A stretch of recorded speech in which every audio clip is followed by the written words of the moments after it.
அஸ்ஸலாமு அலைக்கும், welcome to my ஷஸ்ரு டைம். டுடே ஒரு இன்ட்ரெஸ்டிங்கான வீடியோவில் உங்களை எல்லாரையும் சந்திக்கிறதுல ரொம்பவுமே சந்தோஷம்.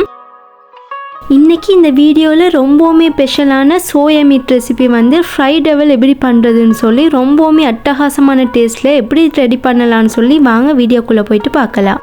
இந்த வீடியோ உங்களுக்கு ரொம்பவுமே யூஸ்ஃபுல்லாக இருக்க போகுது, ஸோ ஸ்கிப் பண்ணாமல் பாருங்கள். நான் இன்றைக்கி சோயா மீட் ரெடி பண்ணுறதுக்காக வேண்டி சோயா மீட் ஒரு பேக்கெட் நான் எடுத்து வச்சிருக்கிறேன். அதை நீங்கள் ஹாட் வாட்டரில் சேர்த்து நல்லாவுமே ஒரு 5 மினிட் போல் நீங்கள் ஷொக் பண்ணி எடுத்து வச்சுக்கோங்க. நான் இன்றைக்கி ஒரு 5 மினிட் போல் ஷொக் பண்ணி எடுத்து வச்சிருக்கிறேன். அதுக்கு நீங்கள் தேவையான மசாலா தூள் எல்லாமே போட்டு வச்சுக்கோங்க. நான் இன்றைக்கி டர்மரிக் 1/2 ஸ்பூன் போட்டுக்கொண்டேன். ரெண்டாவது கூடவே நான் சீரகத்தூள் 1/2 ஸ்பூன் போட்டுக்கொண்டேன். ரெண்டாவது கூடவே நீங்கள் சில்லி பவுடர் இருக்குது இல்லையா, சில்லி பவுடர் 2 ஸ்பூன் போட்டுக்கொள்ளுங்க. ரெண்டாவது கூடவே பெப்பர் பவுடர் 1 ஸ்பூன் போட்டுக்கொள்ளுங்க. ரெண்டாவது கூடவே நீங்கள் கொரியண்டர் பவுடர் 1/2 ஸ்பூன் போட்டுக்கொள்ளுங்க. ரெண்டாவது கூடவே நீங்கள் கரம் மசாலா 1/2 ஸ்பூன் போட்டுக்கொள்ளுங்க. தென் உங்களுக்கு ஏற்ற மாதிரி நீங்கள் கொஞ்சமாக சால்ட் போட்டுக்கொள்ளுங்க. இந்த சோயா மீட் ரொம்பவுமே கிறிஸ்பியாக வரதுக்காக வேண்டி நான் இன்றைக்கி கார்ன்ஃப்ளோர் எடுத்துருக்கிறேன். உங்களுக்கு ஏற்ற மாதிரி நீங்கள் கார்ன்ஃப்ளோர் சேர்த்துக்கொள்ளுங்க. நான் இன்றைக்கி 3 டீஸ்பூன் போல் தான் கார்ன்ஃப்ளோர் சேர்த்துருக்கிறேன். உங்களுக்கு எந்த அளவுக்கு வேணுமோ அந்த அளவுக்கு சேர்த்துக்கொள்ளுங்க. தென் எல்லாத்தையுமே நீங்கள் ஒரு ஸ்பூன் வச்சு, அப்படி இல்லைன்னு சொன்னால் நீங்கள் கைகளால் கூட நல்லாவே மிக்ஸ் பண்ணி எடுத்துக்கொள்ளுங்க. இந்த ரெசிபி சிக்கனை விட ரொம்பவுமே டேஸ்டி இருக்கும். மசாலா எல்லாமே நல்லாவே டிப் ஆகிற அளவுக்கு நீங்கள் நல்லாவே மிக்ஸ் பண்ணி எடுத்துக்கொள்ளுங்க. அப்போ தான் எங்களுக்கு ஃப்ரை பண்ணி எடுத்துக்கிட்ட நல்லாவுமே கிறிஸ்பியாக நல்லா ஸ்பைசஸாக இருக்கக்கூடியதாக இருக்கும்.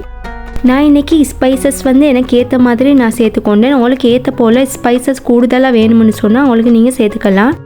பாருங்கள், இது போல் நல்லாவே மிக்ஸ் பண்ணி எடுத்துக்கொள்ளுங்க. மெயினாக இந்த சோயா மீட்டை நீங்கள் ஹாட் வாட்டரில் ஷொக் பண்ணி எடுத்ததுக்கு அப்புறமா எந்த ஒரு தண்ணியுமே இல்லாமல் நீங்கள் நல்லா பிழிஞ்சு எடுத்துக்கொள்ளுங்க. இப்போ நான் இதுக்கு தேவையான ஆனியன் கட் பண்ணி வச்சுருக்க போகிறேன். நான் இன்றைக்கி 1 ஆனியன் எடுத்துருக்கிறேன். உங்களுக்கு ஏற்ற மாதிரி நீங்கள் சேர்த்துக்கொள்ளுங்க.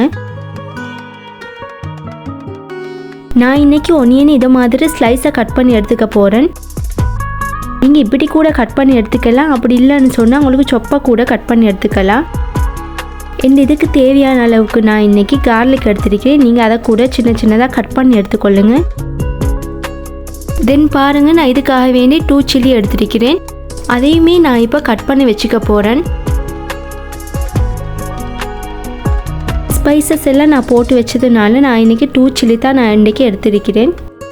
நீங்கள் நல்ல ஸ்பைஸாக சாப்பிடணும்னு சொன்னால் நீங்கள் 2 சில்லி, அப்படி இல்லைன்னு சொன்னால் உங்களுக்கு ஏற்ற மாதிரி நீங்கள் சேர்த்துக்கொள்ளுங்க. அதுக்கப்புறமா நான் இன்றைக்கி 2 டொமேட்டோ எடுத்துருக்கிறேன். டொமேட்டோ நல்லா கட் பண்ணி வச்சுக்கொள்ளுங்க. நான் இன்றைக்கி ஸ்லைஸாக கட் பண்ணி எடுத்துக்க போகிறேன். ஃப்ரை டெவல் பண்ணி எடுக்கும்போது டொமேட்டோ கொஞ்சம் அதிக அளவு சேர்த்தா தான் ரொம்பவுமே டேஸ்ட்டாக இருக்கும். அதனால் நான் இன்றைக்கி பெரிய 2 டொமேட்டோ எடுத்துருக்கிறேன். உங்களுக்கு ஏற்ற மாதிரி நீங்கள் எடுத்துக்கொள்ளுங்க. அது கூடவே நான் இன்றைக்கி கறி லீவ்ஸ் கொஞ்சமாக எடுத்துருக்கிறேன். பாருங்கள், இது போல் நீங்கள் எல்லாமே கட் பண்ணி வச்சுக்கொள்ளுங்க. இப்போ எல்லாத்தையுமே கட் பண்ணி வச்சதுக்கு அப்புறமா வாங்க நாங்கள் ரெசிபிக்குள்ளே போகலாம். இப்போ நான் ஆல்ரெடி டிப் பண்ணி வச்சிருக்கிற சோயா மீட்டை ஃப்ரை பண்ணி எடுத்துக்கிறதுக்காக ஒரு பேன் நான் எடுத்து வச்சிருக்கிறேன். அதுக்கு நீங்கள் தேவையான அளவுக்கு நீங்கள் ஆயில் சேர்த்துக்கொள்ளுங்க. நான் இன்றைக்கி பேனில் ஆயில் சேர்த்ததுக்கு அப்புறமா எனக்கு மீதி இருந்த ஆயில் கொஞ்சம் இருந்தது, அதையும் நான் இதில் சேர்த்துக்கொண்டேன். இது மாதிரி உங்களுக்கு தேவையான அளவுக்கு நீங்கள் ஆயில் சேர்த்துக்கொள்ளுங்க. அதுக்கப்புறமா நான் டிப் பண்ணி வச்சிருக்கிற சோயா மீட் இருக்குது இல்லையா, அதை நான் இன்றைக்கி ஃப்ரை பண்ணி எடுத்துக்க போகிறேன். பாருங்கள், நான் ஏர்லியாக மசாலா எல்லாமே போட்டு வச்சனால மசாலா எல்லாமே இதில் டிப்பாக இருக்குது.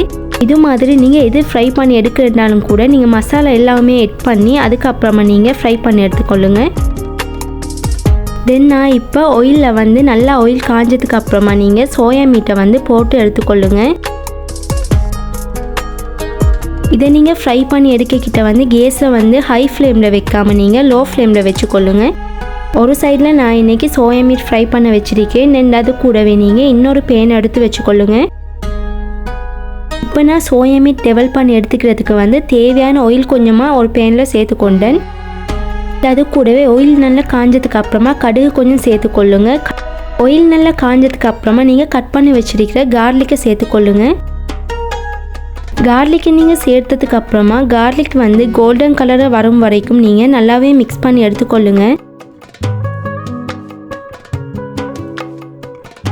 கார்லிக் கோல்டன் ப்ரௌன் கலராக வந்ததுக்கு அப்புறமா நீங்கள் எடுத்து வச்சிருக்கிறீங்க இல்லையா ஆனியன், அதை நீங்கள் எல்லாத்தையுமே இதில் சேர்த்துக்கொள்ளுங்க.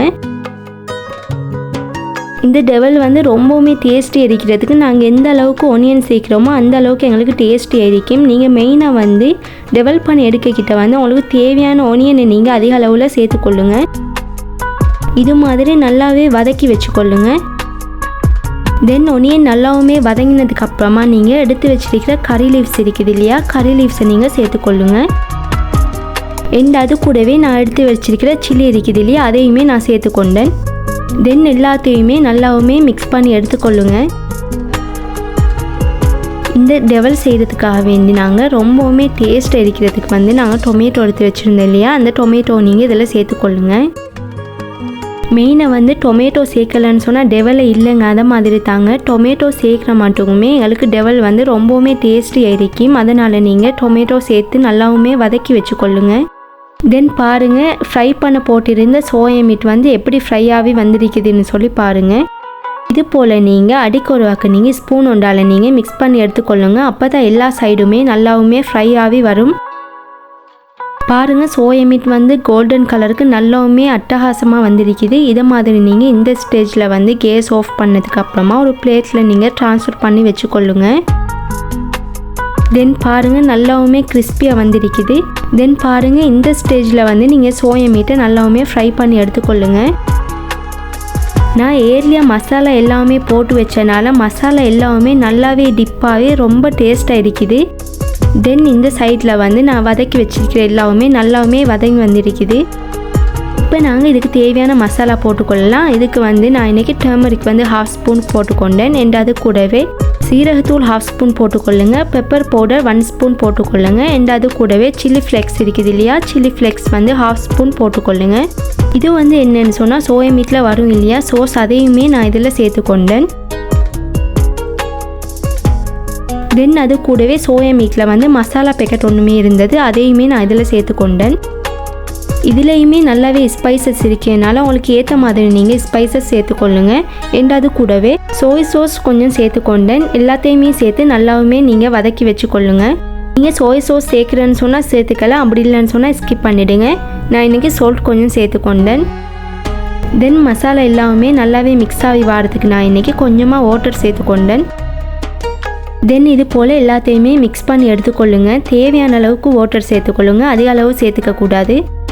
தென் பாருங்கள், இது மாதிரி மசாலா எல்லாம் டிப்பாகி வந்ததுக்கு அப்புறமா நீங்கள் எடுத்து வச்சிருக்கிற சோயா ஃப்ரை இருக்குது இல்லையா, அதை நீங்கள் சேர்த்துக்கொள்ளுங்க. இது மாதிரி நான் சொல்லி தந்த போல் ஸ்டெப் பை ஸ்டெப் நீங்கள் செஞ்சீங்கன்னு சொன்னால் ரொம்ப டேஸ்டியாக இருக்கும். ஃப்ரை பண்ணி வச்சிருக்கிற சோயா பீன்ஸ் எல்லாத்தையுமே நீங்கள் இதில் சேர்த்து நல்லாவே வதக்கி வச்சுக்கொள்ளுங்க. மெயினாக நீங்கள் வந்து கேஸை வந்து ஸ்லிம்லேயே வச்சுக்கொள்ளுங்க, அப்படி இல்லைன்னு சொன்னால் அடி பிடிக்க சான்ஸ் இருக்குது. அதனால் நீங்கள் ஸ்லிம்மில் வச்சதுக்கப்புறமா இது போல் நல்லாவே வதக்கி வச்சுக்கொள்ளுங்க. இது மாதிரி நீங்கள் லஞ்சுக்கோ அப்படி இல்லைன்னு சொன்னால் டின்னருக்கோ குயிக்காகவே நீங்கள் இதை செஞ்சு எடுத்துடலாம். ரொம்பவுமே டேஸ்டியாக இருக்கக்கூடிய ரெசிபி தாங்க இதுவுமே. நீங்கள் வந்து ஆஃபீஸ்க்கு போகிறேன்னு சொன்னால் அப்படி இல்லைன்னு சொன்னால் வேர்க் இருந்ததுன்னு சொன்னாலும் குயிக்காகவே இதை ரெடி பண்ணி எடுத்துடலாம். மிச்சம் டைம் எடுக்காது, நீங்கள் குயிக்காக ரெடி பண்ணி எடுத்துக்கலாம். பாருங்கள், சோயா மீட் நல்லாவே ரெடியாகவே வந்துடுச்சு. நான் இன்றைக்கி ஒரு பிளேட்டில் வந்து அதை ட்ரான்ஸ்ஃபர் பண்ணி வச்சுக்கிறேன். உங்களுக்கு பார்க்கக்கிட்டே விளங்கும். இதில் டேஸ்ட் செம்ம அட்டகாசமாக இருந்ததுங்க. ரொம்பவுமே டேஸ்டியான ஃபுட் தாங்க இதுவுமே. நீங்கள் ட்ரை பண்ணி பாருங்கள் கண்டிப்பாக. இது மாதிரி நீங்கள் சோயா மீட்டை வந்து ரொம்பவுமே ஈஸியாக செஞ்சு எடுத்துக்கலாம். இதை நீங்கள் ரைஸ் கூட வச்சு சாப்பிடலாம். அப்படி இல்லைன்னு சொன்னால் உங்களுக்கு எதுக்கு தேவையோ அதுக்கு நீங்கள் சைட் டிஷ்ஷாக வச்சு சாப்பிட்டுக்கலாம். ரொம்பவுமே ஈஸியான ஸ்டெப்பில் தான் நான் உங்களுக்கு இதை சொல்லி தந்திருக்கேன். இதை மாதிரி நீங்கள் குயிக்காக ரெடி பண்ணிடலாம். பெரியவங்களிருந்து சின்னவங்க வரைக்குமே ரொம்பவுமே பிடிக்கும். இதை நீங்கள் சோயா மீட் டெவல்னே சொல்ல முடியாது. சிக்கன் டேஸ்ட்டில் வந்து அட்டகாசமாக இருக்கும். சிக்கனை கூட மிஞ்சிடும்னு சொன்னால் பாருங்கள், அந்த அளவுக்கு டேஸ்டியாக இருக்கும். இது சிக்கனா அப்படி இல்லைன்னு சொன்னால் சோயா மீட்டான்னு சொல்லவே முடியாது. இது மாதிரி நீங்கள் ட்ரை பண்ணி பாருங்கள். ட்ரை பண்ணி பார்த்துட்டு உங்களோட கருத்துக்களை கண்டிப்பாக மறக்காமல் கமெண்ட் பாக்ஸில் கமெண்ட் பண்ணுங்கள். இது மாதிரி டேஸ்டியான யம்மியான ஃபுட்டீஸை நீங்களுமே செஞ்சு பாருங்கள். உங்கள் வீட்டில் சின்னவங்க எதையுமே சாப்பிட மாட்டாங்கன்னு சொன்னால் இதை மாதிரி செஞ்சு கொடுத்து பாருங்கள். ரொம்பவுமே டேஸ்ட்டாக சாப்பிடுவாங்க. இது மாதிரி செஞ்சு கொடுத்தீங்கன்னு சொன்னால் யாருமே சாப்பிடாமல் இருக்க மாட்டாங்க. ரொம்பவுமே இது ஹெல்த்துக்கும் கூட ரொம்பவுமே பெனிஃபிட் தரக்கூடியதாங்க. இந்த வீடியோவை நீங்கள் இப்போ தான் புதுசாக பார்க்குறீங்கன்னு சொன்னால் மறக்காமல் சப்ஸ்கிரைப் பண்ணிடுங்க. உங்கள் ஃப்ரெண்ட்ஸ் அண்ட் ஃபேமிலிக்கு ஷேர் பண்ணிடுங்க. இது மாதிரி இன்ட்ரெஸ்டிங்கான வீடியோ ஒன்றில் உங்களை சந்திக்கும் வரை நான் உங்கள் ஷாஸ் ரூபாய் எவ்ரியோன்.